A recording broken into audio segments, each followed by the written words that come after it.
juste avant que les autres répondent, je n'avais pas trouvé le bon élément. Moi, ce que j'avais écrit, c'était: les livres qui font partie de la Bible sont inspirés de Dieu. Par contre, il existe aussi des apocryphes. Et quand les apocryphes, c'est ça.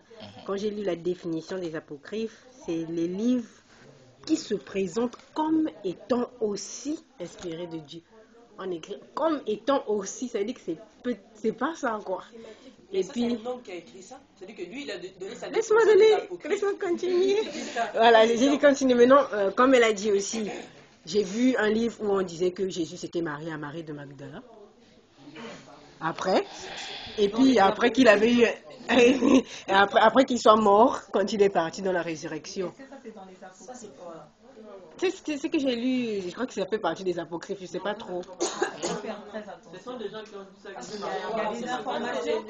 Non, j'ai lu sur Internet, partie des apocryphes. Je sais pas si ça fait, c'est ce que j'ai lu. Moi, j'ai dit, par exemple, qu'il s'est marié à Marie de Magdala, qu'ils ont eu des enfants, alors que Jésus était déjà mort, qu'il était déjà parti. Donc au ciel, là-bas, ils ont peut-être deviné au ciel, ils ont écrit, ils ont été soi-disant inspirés.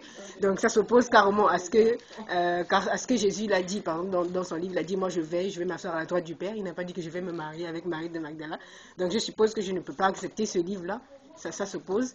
Et puis il y a aussi ce qu'elle a dit dans l'histoire de Judith, qui s'oppose carrément à la Genèse. Donc je me dis que ce ne sont pas des livres inspirés de Dieu. Donc voilà, c'est comme ça que je vais reconnaître. Créer un peu d'ambiguïté. Moi, j'ai lu un des livres, des 10 livres dont on parle des apocryphes, c'était Siracide. Pour ceux qui connaissent Siracide, ça ressemble au proverbe. Ça dit pas quelque chose de mauvais. Hein.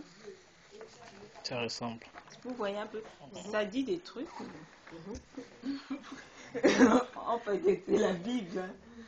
En fait, c'est juste pour dire que il faudrait qu'on sache exactement pourquoi ces livres ne font pas partie de la Bible. Tu veux dire quelque chose? Le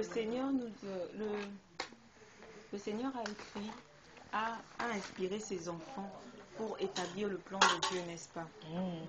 Et selon les études que les gens font, la dernière écriture qui a été écrite de l'Ancien Testament s'est fait 400 ans avant Jésus-Christ. Il s'avère que dans les recherches des apocryphes, les apocryphes sont intervenus à cette période, les 400 ans avant Jésus-Christ. Et c'est la période où Dieu avait arrêté de parler. Après le prophète Malachie, si je ne me trompe pas, Dieu ne fait plus d'intervention. Parce qu'il a fini avec le message du salut. Et je vous invite vraiment à rechercher parce que lorsque vous aurez la possibilité de lire peut-être tout l'Ancien Testament, vous allez vous rendre compte que quand le Seigneur a fini d'annoncer la venue de son Fils, il a clôturé, ça y est, maintenant on attend qu'il arrive et il ne parlait plus à son peuple. Et dans les recherches, c'est pendant ces 430 ans avant Jésus-Christ que les apocryphes entrent en scène.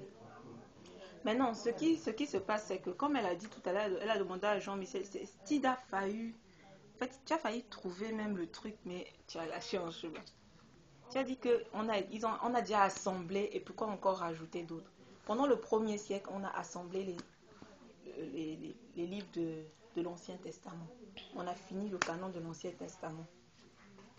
Le premier siècle de notre ère, donc de l'an 0, de l'an où Jésus-Christ arrive, donc les 100 ans là, on a assemblé l'Ancien Testament.